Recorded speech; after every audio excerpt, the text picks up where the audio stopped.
Modern life. Between careers, kids, and health, it can be mayhem. That's why we're here. I'm Dr. Lisa Varghese-Kroll. And I'm Dr. Lanre Falusi.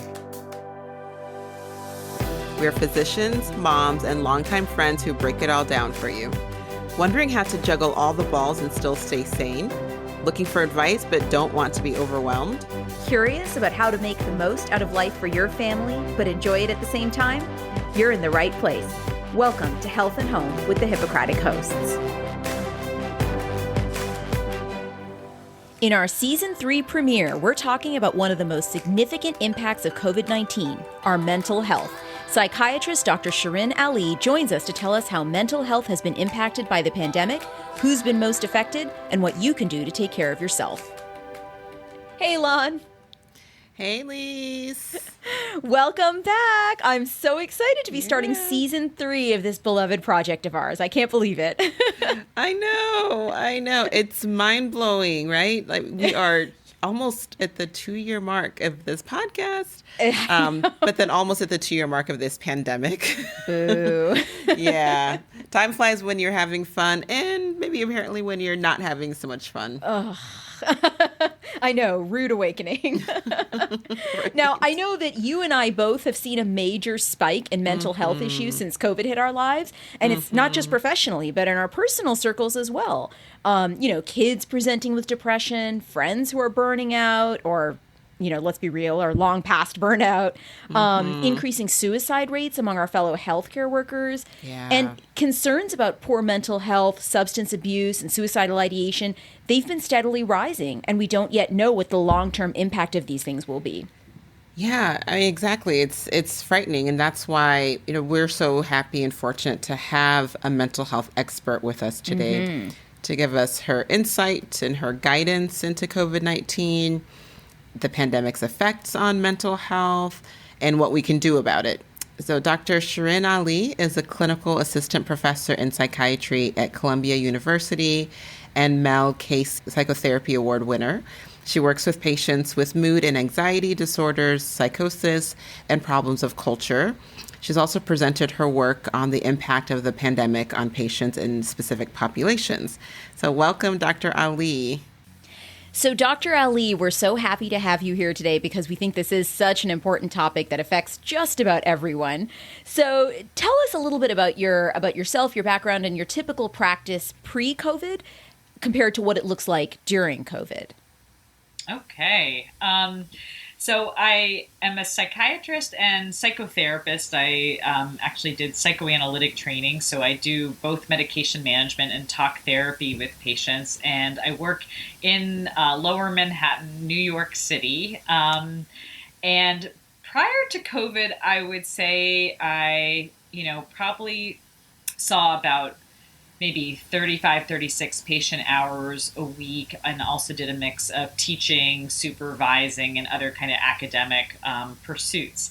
I would see everybody in person. My practice sort of skews young in the sense that I have a lot of people from the 18 to 40 range, a lot of college students, graduate students, people in academia, people in the corporate world, a mix. It's New York City, so it's a real mix in terms of nationalities and backgrounds, class background, and where people hail from. So that was pre-COVID. Post-COVID, I would say probably my patient hours have probably increased about 8 to 10 hours a week, so more like 45 patient contact hours a week, plus the usual academic stuff, supervising meetings and all of that. And even for the academic stuff, as you all probably know too, there's so much more kind of administrative burden of things not being in person. So that has really changed. And things have shifted a lot over the pandemic. So early 2020, things very suddenly went in mid-March of 2020. I told people to stop coming in. As there were the first few cases in New York City. meaning that was probably everywhere because people are from everywhere here, and there's constant travel in and out of the city. And then we suddenly went to everything being either on video and on the phone too. And then at the maximum, I'd say about 20% of appointments have been in person. So people have really adapted in various ways to doing telehealth and virtual work, even though our field primarily was always in person. So it's been kind of amazing that we've all adapted in the ways that we have. So that's a big change. I think, one other thing I was thinking recently with Omicron is I saw so many people in the midst of their quarantine and isolation. And that was true at the beginning of 2020. Before those folks wouldn't come to my office.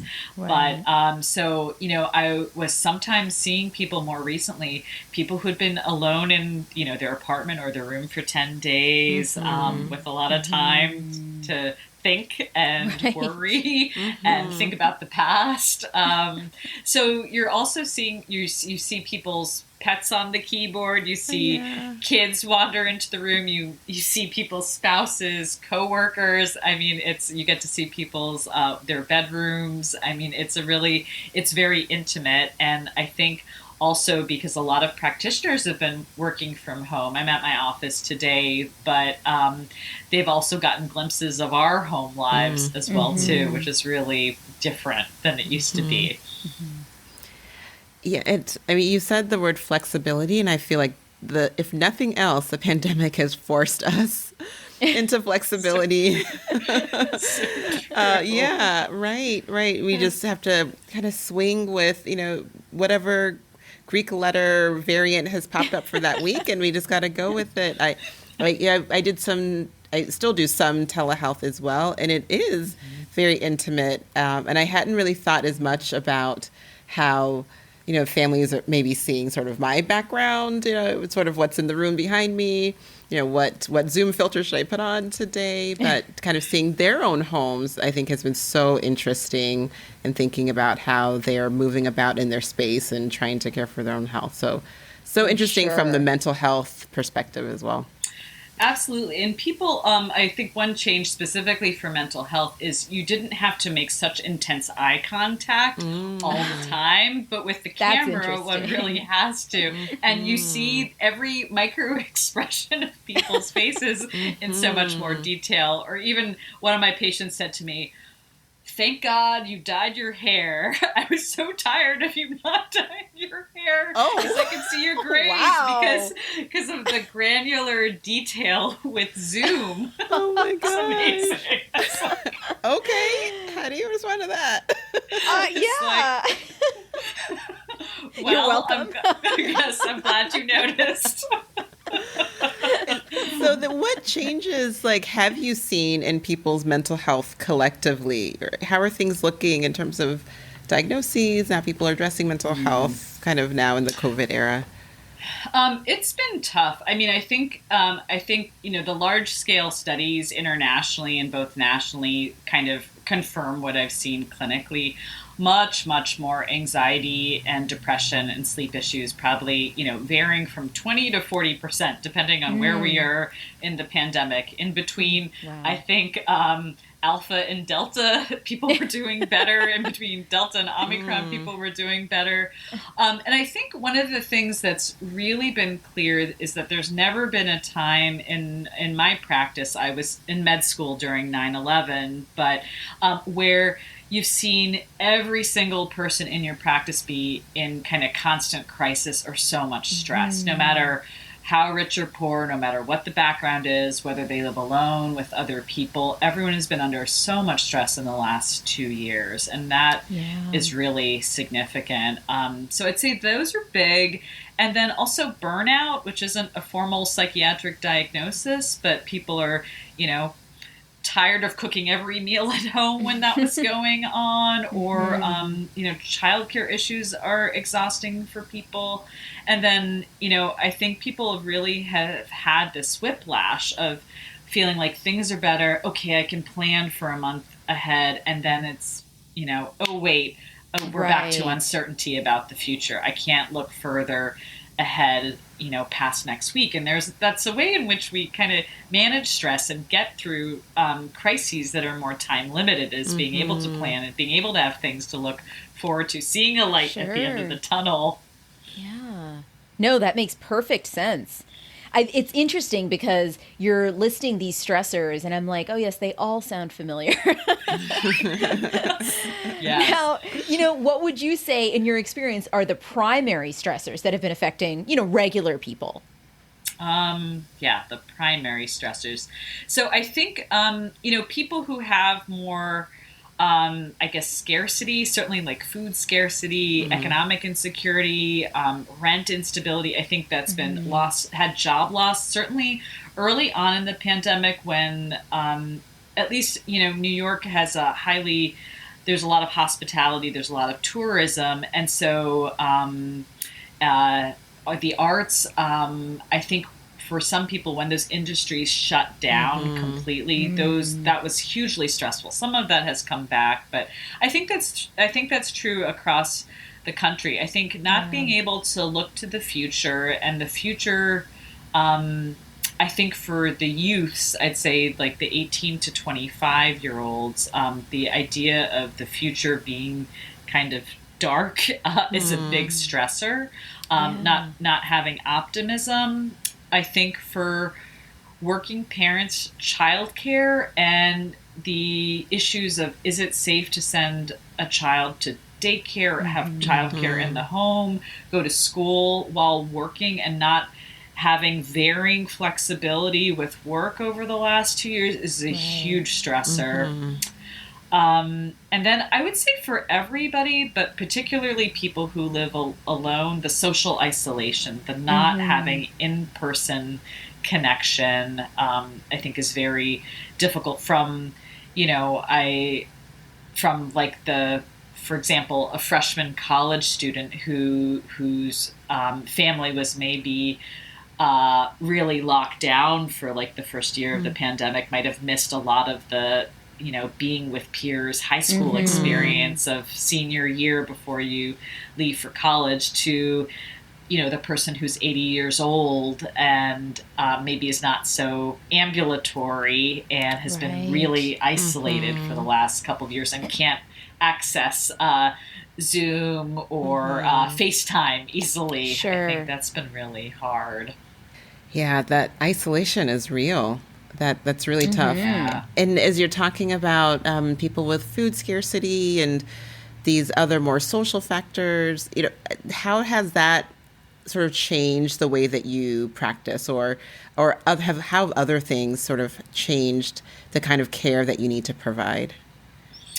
It has felt like in the last couple of years, there's definitely been a need for really practical solutions at times for people, from let me prescribe your asthma medication, even though I don't treat asthma, to, I think you really need some childcare at home. Is there a way you can figure out getting any extra help because you are so overwhelmed and your health is suffering? So I think, and helping, I think helping people really problem solve has needed to happen much more. I think people seeking a lot of medical advice and care too. For me, when they weren't seeing regular doctors, I think has happened as well. I think it's been interesting too. There's been like many mental health care practitioners. There's been a lot of patients who we've previously stopped with who have come back to treatment because the pandemic has brought so much stress to bear on everyone that it's I think it's pushed people to either seek treatment for first time treatment in terms of mental health or to kind of come back. So that's, I think, also been a real change. Occasionally you'd see people come back, but not, many people coming back, to familiar face, familiar voice, familiar setting. So That's that so is a big interesting. change. You know, I mean, I can see that certainly that you might have thought that you kind of had this area of your life kind of under control, but then this massive external malevolent force, you know, really kind of upended things. And I think for different groups of people, the obstacles are different and sometimes greater. Can you talk a little bit more about the specific populations that have been most affected by stress and mental health concerns during this time? Sure. I think young adults, particularly, I'll say that, you know, people who are in high school and in college or young and working right now. I think, you know, when I think back to the time when we were coming of age, there was, you know, a lot of optimisms, jobs felt plentiful. There wasn't the looming threat of climate change, which I hear a lot about from young people, the feeling like the future is shortened for them, and they feel like they'll have fewer opportunities, or the world just seems like a more kind of dangerous place, including a lot of the, you know, the systemic inequalities that I think were there, but have been revealed more during the pandemic and all of the protests around George Floyd's death. I think for young people, particularly politics as well, they just feel like the world is a tough place, and they feel in some ways, I think, kind of robbed of the promise of a good future. So I think it's been really hard. Not to mention their own personal kind of whiplash of school's all online, or we're going back into person, but campus is locked down, or you have to be wearing masks, or it's hard to socialize. So I think it's been kind of very challenging for them. And for the working parents, I would say that, especially parents of very young children, I think that was very stressful. People who were either trying to work from home while managing the needs of feeding and taking care of young kids, or connecting them with remote school while they themselves were having work calls and meetings, and trying to have enough food to put on the table. That seemed I think, they were a great example of, I think, the accumulation of stress people have experienced over this time period. It just keeps going, and they have to be responsible for, so many people at home, and for what they have to do for work. I think that's been really hard. And I think the fact that even getting extra help, whether it be from grandparents or hired help outside the home, also felt really hard because of the potential exposure to the virus, not wanting to get other people sick within the family or an extended family. I think it felt much more kind of isolating for nuclear families than in previous times. And older people, I would say, I was really interested to see that, the numbers in terms of depression and anxiety are not necessarily higher for older people. I think in part because they may not endorse a lot of symptoms, but I think loneliness and feeling sort of more negatively, I think, has been very hard for older people because of even feeling like things that they were looking forward to, traveling during retirement, engaging in hobbies, having time to spend with friends or grandchildren has been, just not really possible during this time. And then, so it's been a lot more time alone. I think that's such an important and tough point, and that the things that we typically turn to for stress relief or kind of pick up your mood, so many of those things have not been available, right? Or if they are available, they come with that risk of passing on a contagious and potentially deadly virus to the people around you, So right? true. That it's, and the constant juggling of, what's safe versus what's great for your mental health is really difficult. And so what do you then recommend for people who are trying to manage pandemic-related stress? And we kind of related to that, how available are people like you, Dr. Ali, how available are mental health services right now compared to, say, pre-COVID times? That's a really great question. In terms of managing pandemic-related stress, I think it's probably nothing new that we haven't heard, but I'd say the basics are really important.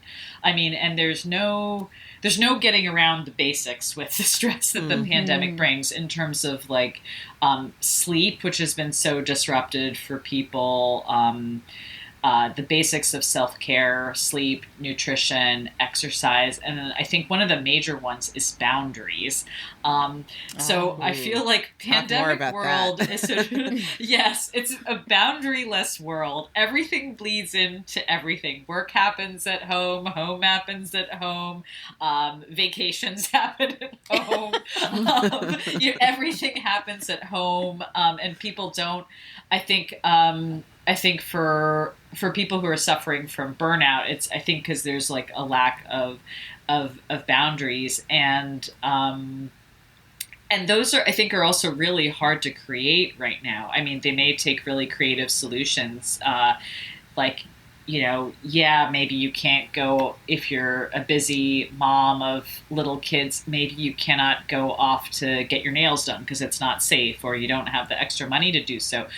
But could you go and sit in your car, if you have a car, go walk to the park by yourself and sit and, read for 20 minutes, or listen to your favorite music for 20 minutes, or take a nap for 20 minutes in the car?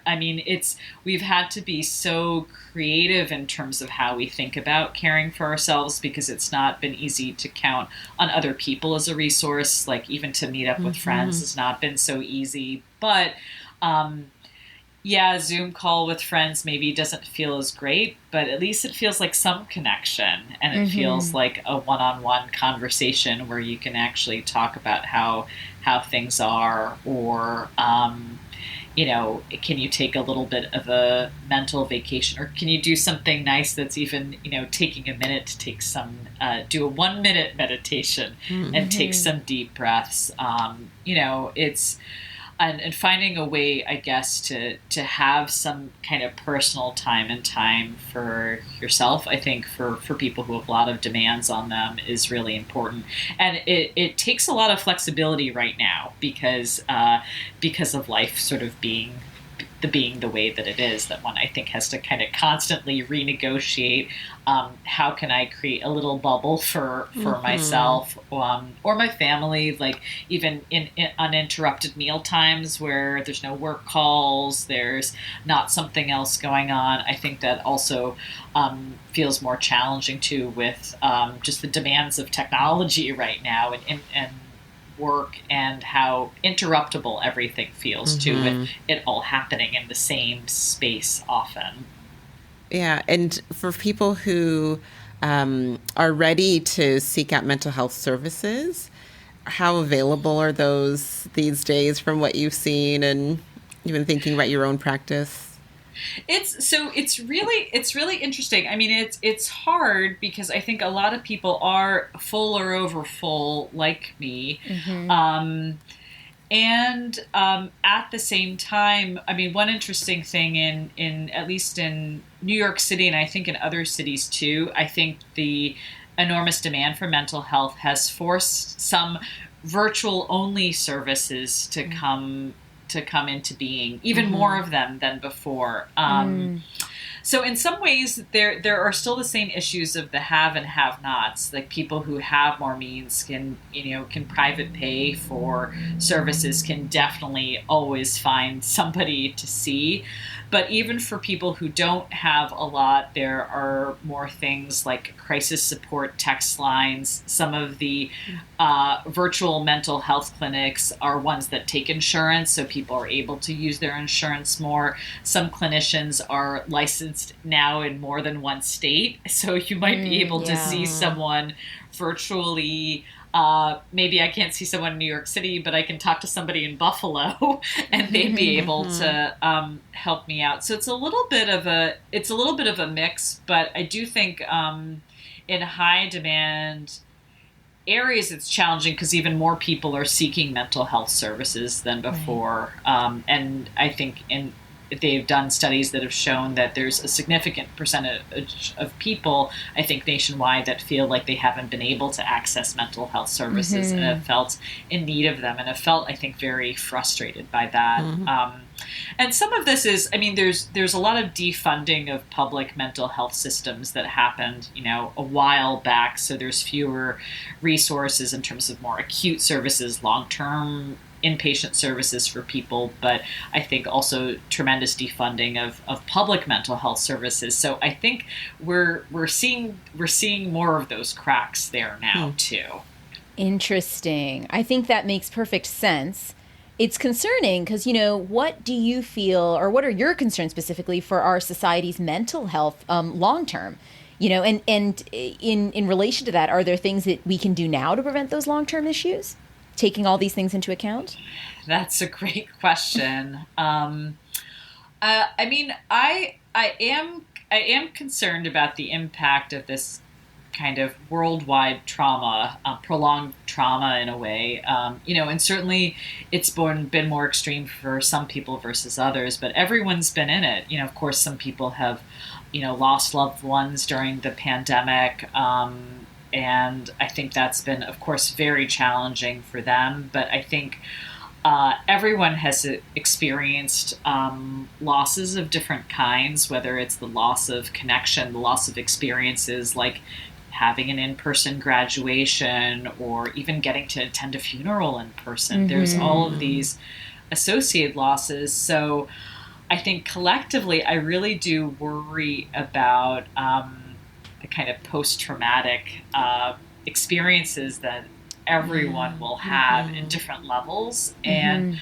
I think also an inability to really have any kind of mourning, or kind of collective mourning experience, because, I mean, there's a way in which, even though, the numbers probably in terms of deaths in the U.S. are close to 900,000 now, but there's also a way in which I think for everyone it doesn't feel quite real. It just doesn't feel real because of, I think politics, social media, and I think also this profound how we have, it's been sort of dangerous to kind of connect with each other. Like family members felt scared to hug one another in 2020, and I think the impact of the disconnection will be profound, including I think a lot of parents of young children worry about just the impact on not socializing on them. So what do we do about all of that? I think if it's possible for all of us to think about the collective a little bit more, like taking care of your neighbor, whatever that means, in whatever kind of safe way, whether it's knocking on a door with the mask and saying hello, or you guys okay, or providing somebody with a meal, or just kind of taking care of each other in the ways that we can. And I think finding ways to be safe in person is important. If this is going to be a bit of a longer term pandemic, finding ways to do that safely, or maybe being really thoughtful about whatever risk you're going to assume about seeing people in person. I think that has to be factored in with this prolonged time. For 3 months, I think it was okay, but I do think it has a real cost to, not being as connected as we were in the olden times.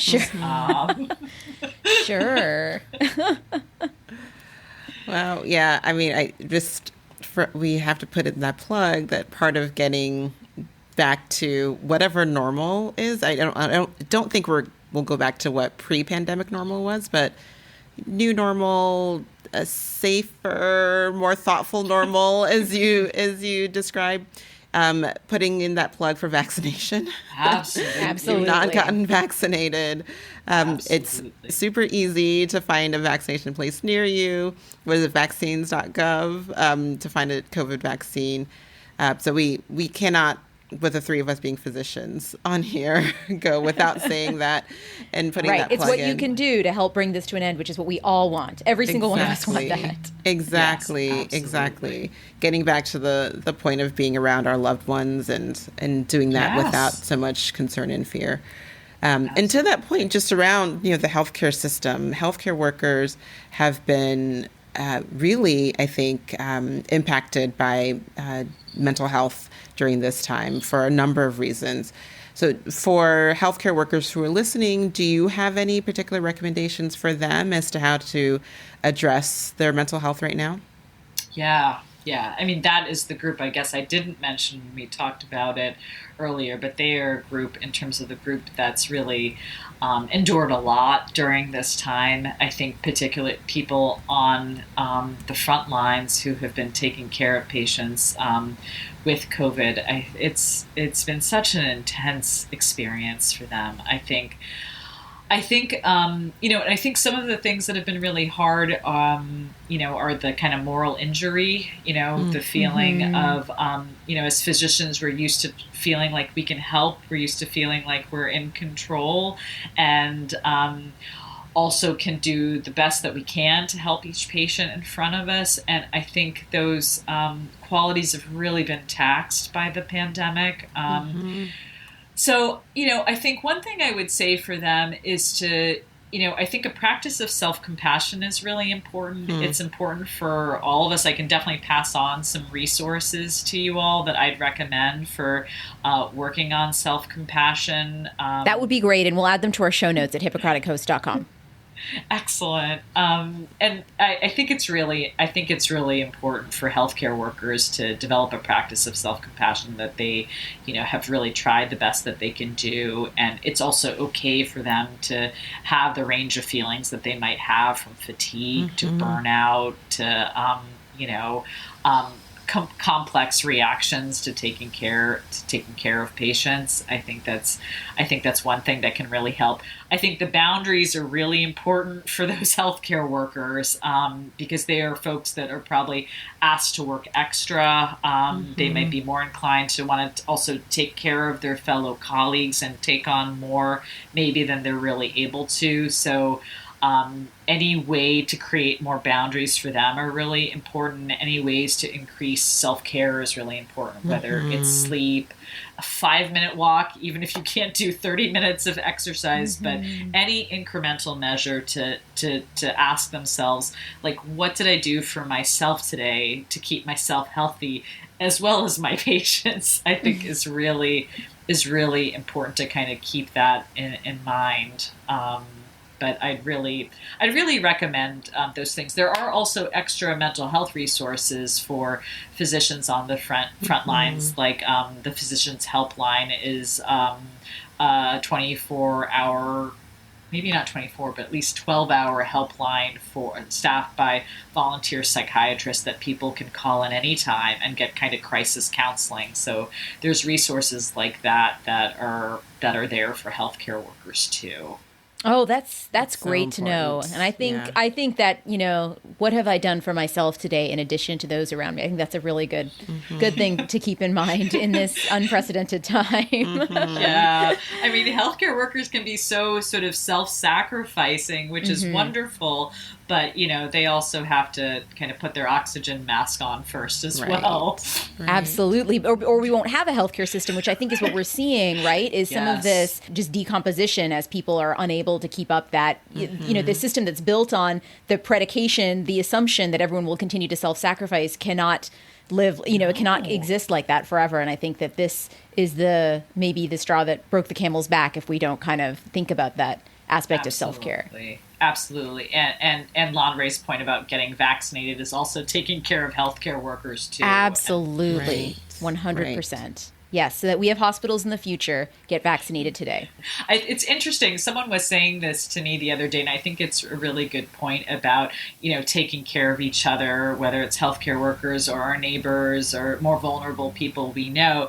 That someone was saying, that slogan of flatten the curve was really, effective early on in the pandemic, and we seem to have lost that somehow, but that need for taking care of each other and thinking about the well-being of everyone is still really there, and maybe even more critical right now. So yeah, you're Such so a good right. point. You're so right. Yeah. I feel like we've gotten away from that, like, public health, we're all in this together sort of mode and from the beginning of the pandemic to now. Everything is so individualized, right? Right. You know, wear a mask if you choose to, vaccinate if it's the right choice for you. But when it comes to our mental health, it really has to be a collective effort. Right. So Absolutely. I just echoing that public health piece, I think it's so critical. Thank you so much, Dr. Ali. We're so grateful for your expertise and for sharing, your experiences with us. And we hope that this is helpful to everyone who's listening because, like we said, this is really a universal experience. Trying to protect our mental health during a global pandemic is something that none of us or our parents or grandparents really experienced on this level. So thank you. And we will definitely link to some of your resources in our show notes. thank you so much, you all. So nice to talk with you. You too. Thank you. Thanks so much to Dr. Shirin Ali for joining us today and sharing her wisdom on a part of the pandemic that's affecting us all. For more resources on maintaining your mental health, visit our show notes at hippocratichosts.com. And thanks so much to you, our listeners, for joining us as we start season 3. Yay! Hard to believe. Don't forget to follow us on social media. We're on Facebook, Instagram, and Twitter at Hippocratic Hosts. And don't forget, if you could please subscribe, we would be so appreciative. Leave us a review on Apple Podcasts if you like what you hear, and tell a friend about the podcast and spread that good news. We truly appreciate it. Thanks so much. We're so excited to be back, everyone. See you again soon. Thanks for listening to Health at Home with the Hippocratic Hosts. Remember that all views expressed here are our own, not our employers, and all content is for informational purposes only and should not be construed as medical advice, nor the establishment of a doctor-patient relationship. Always consult your own physician or healthcare team for any medical issues. If you enjoyed this episode, please rate us, subscribe, and tell a friend. And check out our website at www.hippocratichosts.com for show notes on this and all our episodes. Can't wait to chat with you next time.